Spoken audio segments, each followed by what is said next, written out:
Alright guys, so where do I even start with this video? So in my personal life, I've had quite a lot of changes going on because of the coronavirus. I'm very lucky and grateful to say that no one that I know, none of my family or friends have been impacted health-wise. But obviously right now, like the job market's so insecure. And I really hope for you guys watching this video that things have been obviously crazy for all of us, but in terms of health, I really hope that you've not been impacted.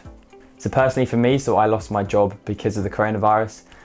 So I joined a company about 10 months ago. It's a small video team and I was really enjoying the work. It was really getting hands-on and we were growing the company and I was essentially doing marketing. So I was their kind of like first marketing hire.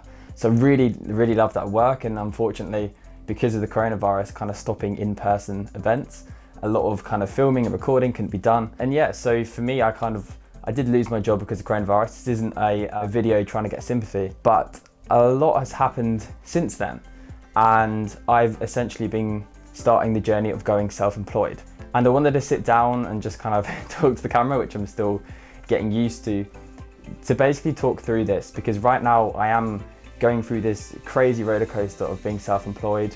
There's been a lot of excitement, lots of highs, but equally it's been like the most craziest, the craziest growth experience that I've ever gone through. I feel like I've learned so much in a month or 6 weeks or whatever it's been so far.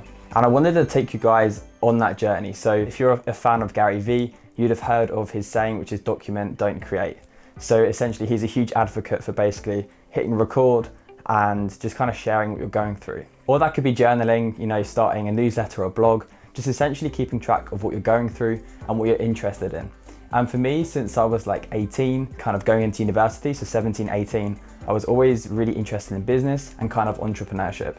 But I was more of kind of like a fan on the sides of people who've gone on to do great things. And I was always kind of interested in it, but it was almost like a dream which was kind of out of reach. And I'll talk about kind of in the series, which I want to start with you guys, called Learning Business. So essentially, I kind of want to just sit down and just find the time each week to just kind of talk through what I'm going through in terms of like the freelance, self-employed sort of journey. Like I don't even know what the differences are between being a freelancer or self-employed or a sole trader. And that's just kind of an example of the things I'm kind of learning as I go. And hopefully, that might be of interest to you.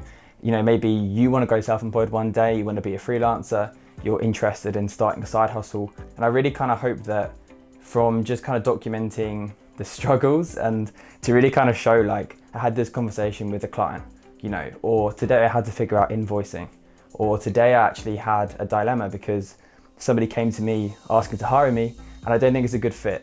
And just kind of these sorts of things have been happening recently, and I kind of just wish that I'd sit down and talk about it. So I want to get into the habit of just doing so. And I'm going to give myself kind of permission for this to kind of be quite informal. So I'm going to kind of just sit down, it's not going to be too edited, and it's just going to be basically me learning business. So I thought it's quite a good title, it's quite self-explanatory of what I'm going through. And it's just my journey of being self-employed. So stay tuned. There's going to be hopefully a lot more videos going out there, and I'll try and make them educational, but it's mainly going to be me just kind of making mistakes and learning as I go. And I hope just one of these videos or one part of the video can be useful for you. If not, it could maybe be like a manifesto of what not to do if you're trying to start out on your own.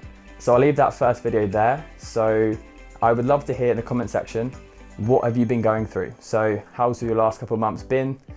Has your kind of work situation changed yourself?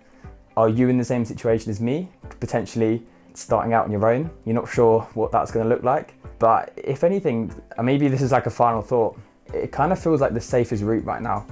Because of how crazy the job market is, I don't actually think I would get a job, another full-time role, if I was actually trying to apply in the normal way. This is an example, this is going to be quite me just kind of thinking out loud, but for me, if I was trying to apply for a job and there was 200 applicants, I don't think I'd get much further looking. But instead, I'm going to try, and what I have been doing is trying to kind of like carve out a back door. How can I meet people? How can I get to know them? How can I see if I can help them in a kind of like content marketing sense, which is the kind of work I'm going down. So that's the first video. So I hope this hasn't been too much of a ramble, but please let me know in the comments, what do you think of this series? Would you be interested in videos about entrepreneurship and trying to start your own thing, and what does that even mean, what does that even look like, and maybe we can kind of build a community in the comments following these videos and all helping one another. So yeah, if you're not subscribed already, please subscribe, because I'm hoping to keep this channel a bit more active now. And yeah, thank you so much for watching, and I strongly urge you as well to try and document whatever you're going through right now. Maybe you're learning a hobby, a new interest, maybe you lost your job, maybe you just started a new job. Document it, because even if no one watches this video, at least I can look back in 1 or 2 years and kind of see that I've made some improvements and I've kind of hopefully achieved what I set out to. But yeah, thank you so much for watching, and I'll hopefully see you in the next video, which will be very soon, I hope. Talk to you soon.